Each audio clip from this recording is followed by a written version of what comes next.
मैं लास्ट में एक ही बात कहना चाहता हूं कि हमारे जो एडवोकेट मारूफ अहमद खान साहब हैं उनका भी बहुत बहुत शुक्रिया अदा करता हूं और उनको भी मुबारकबाद देता हूं। और रहमदाद साहब को भी मैं मुबारकबाद देता हूं, मियां शिराज अजरी साहब को भी मुबारकबाद देता हूं, अकबाल साहब को भी मुबारकबाद देता हूं, क्योंकि सब ने मिल के इकट्ठे होके वोट जो है वो दिए तो जावेद अहमद राना साहब की जीत हो गई। और दोबारा मैं मुबारक देता हूं किसको, मारूफ अहमद खान साहब, एडवोकेट मारूफ अहमद खान साहब को, जिन्होंने अपनी पार्टी को छोड़ के, पहले भी वो नेशनल कॉन्फ्रेंस में थे तो उन्होंने अपने घर देखा कि उस पार्टी को छोड़कर वो वापसी अपने घर में आ गए। तो उनको मैं मुबारकबाद देता हूं कि ऐसे लीडर जो सोच लेता है कि कौन सी पार्टी क्या कर रही है और कौन सी क्या कर रही है, उन्हें नेशनल कॉन्फ्रेंस को देखा और नेशनल कॉन्फ्रेंस की पार्टी को मैं मुबारकबाद देता हूं। और उमर अब्दुल्ला साहब को मैं मुबारकबाद देता हूं कि आने वाले दौर के वो हमारे चीफ मिनिस्टर होंगे। नेशनल कॉन्फ्रेंस की बहुत बड़ी एक जीत हुई है जिसमें 42 सीट लेकर नेशनल कॉन्फ्रेंस ने हासिल की हैं और अलायंस कांग्रेस और एनसी का, उसमें 6 सीटें जो हैं कांग्रेस ने ली हैं और 42 सीट थोड़ी नहीं होती, 90 सीटों में से 42 सीट जो नेशनल कॉन्फ्रेंस की हैं। और मैं मियां अल्ताफ़ साहब लारवी को भी मुबारकबाद देता हूं कि उनकी भी बहुत बड़ी मेहनत थी और उनके ये मरीज़ थे। देखो एक जो क्या होता है, मरीजों के ऊपर उनकी नज़र थी। और मैं जो सुनकोट का एमएलए अकरम साहब बने हैं उनको भी मुबारकबाद देता हूं। और नेशनल कॉन्फ्रेंस के आज़ाद जान साहब पुंछ के हैं, उनको भी मैं मुबारकबाद देता हूं। और नेशनल कॉन्फ्रेंस की पार्टी को मैं मुबारकबाद देता हूं। और जितने भी हमारे जम्मू कश्मीर के अंदर जितने भी कैंडिडेट ने ये एमएलए का जो है सर्टिफिकेट को कल हासिल किया है 8 अक्टूबर को, उन सब को मैं मुबारकबाद देता हूं। और लास्ट में ये कहना चाहता हूं, किसी ने बेअतफाकी नहीं करनी, आपस में सब ने भाईचारा रखना है, क्योंकि आने वाले दौर में ये इलेक्शन 5 साल के बाद फिर भी होंगे।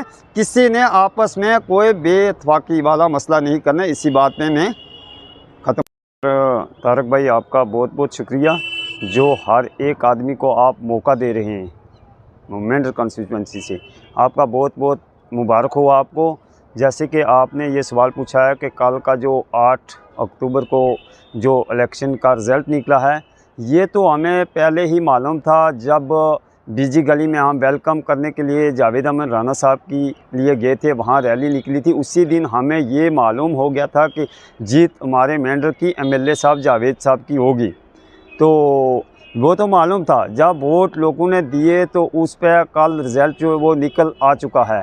तो मैं सबसे पहले जावेद अहमद राना साहब को बहुत बहुत मुबारकबाद देता हूँ। और बिलखसूस मैं छुआ चौधरी से जावेद बोल रहा हूं और बिलखसूस छुआ चौधरी की तमाम आवाम की तरफ से मुबारकबाद देता हूं। और उसके बाद जो मेंढर की तमाम आवाम है, हमारे माएँ हैं, बहनें हैं, बुज़ुर्ग हैं, नौजवान हैं, जिन्होंने मिल के, उसमें चाहे गुज्जर है, पहाड़ी है, जट बिरादरी का है, हिंदू बिरादरी का है, सिख बिरादरी का, सब ने मिल के कल उसका रिज़ल्ट निकल आ चुका है। हमने इत्तेफाक के साथ जो वोट दिए थे उसका रिज़ल्ट निकल आ चुका है।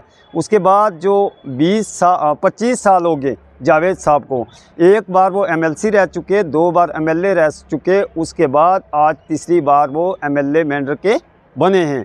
क्योंकि किस लिए वो एमएलए बने हैं आपको ये मालूम हो चुका है इस आवाम को कि उन्होंने मेंढर की जो डेवलपमेंट की थी, गरीब लोगों की आवाज़ उठाई थी और नौजवानों की आवाज़ उठा रहे थे और हर मौके पे वो आवाज़ उठा रहे थे। और ये जो डेवलपमेंट जावेद साहब ने की, मेंढर की जो स्कूलें थी उनको अपग्रेड किया और इधर कॉलेज दिया और जल शक्ति का काम किया और जो भी तारीख़ी काम थे, जो मेंढर में तहसीलें बनाई, नैबत दी, जो नैबत दी हमारी मेंढर में, और रोडों का काम हर पंचायत में, हर गांव में जावेद साहब ने दिया।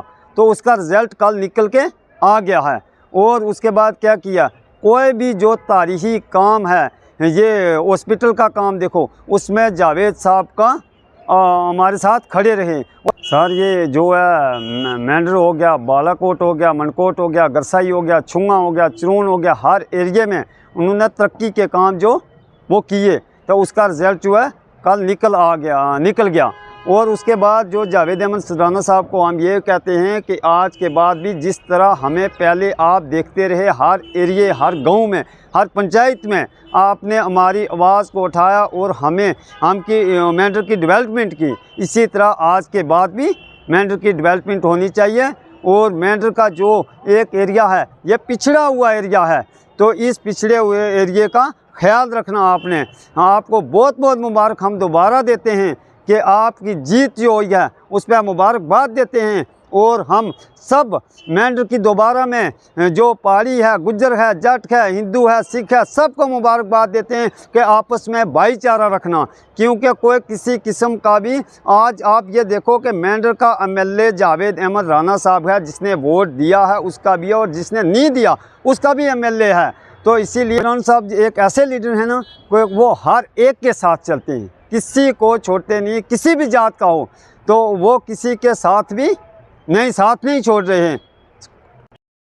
ये रहेगी कि मेंढर का जो पिछड़ा हुआ इलाका है इसकी हम अपील करते हैं कि जावेद अहमद राना साहब एक दिव्यांग और बेबाक लीडर है, जिन्होंने बड़ी मार्जिन के साथ पहले राउंड से लेकर लास्ट राउंड 18 राउंड थे उस तक उन्होंने लीड के साथ जो है मार्जिन हासिल की है, जीत हासिल की है। तो हम ये अपील करना चाहते हैं कि कैबिनेट में उसको एक बहुत बड़ा ओहदा मिलना चाहिए।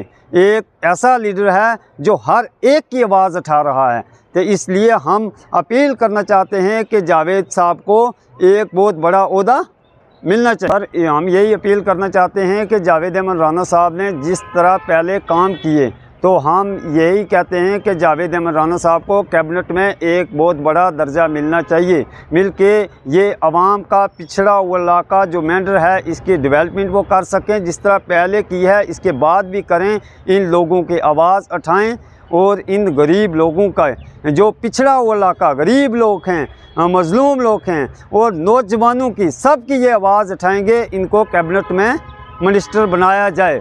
और हम ये यकीन रखते हैं कि अगर कैबिनेट में हमारे जावेद साहब को मौका मिल जाता है तो ये मेंढर के बहुत बड़े मसले हैं, इसमें म्यूनसिपलिटी का मसला है, डिस्ट्रिक्ट का मसला है।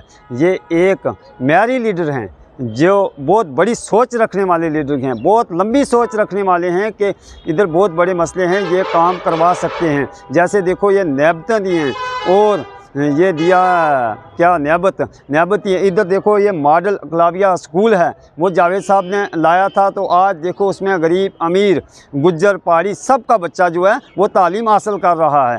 और उसके बाद देखो कि यहाँ मेंढर इसका मेडिकल का मसला है और यूनिवर्सिटी का मसला है, बहुत बड़े मसले हैं। इसलिए जावेद अहमद राना साहब को अगर मौका कैबिनेट में मिल जाता है तो ये एक बहुत बड़ी लंबी सोच रखने वाले हैं, तो यहाँ की डेवलपमेंट वो करवा सकते हैं। ऐसे लीडर को मौका मिलना चाहिए कैबिनेट के बीच, हम ये कहना चाहते हैं। सर हमें यकीन रखते हैं कि जावेद साहब को अगर मौका मिल गया तो यहाँ के बहुत बड़े प्रोजेक्ट जो हैं वो जावेद साहब लाएंगे।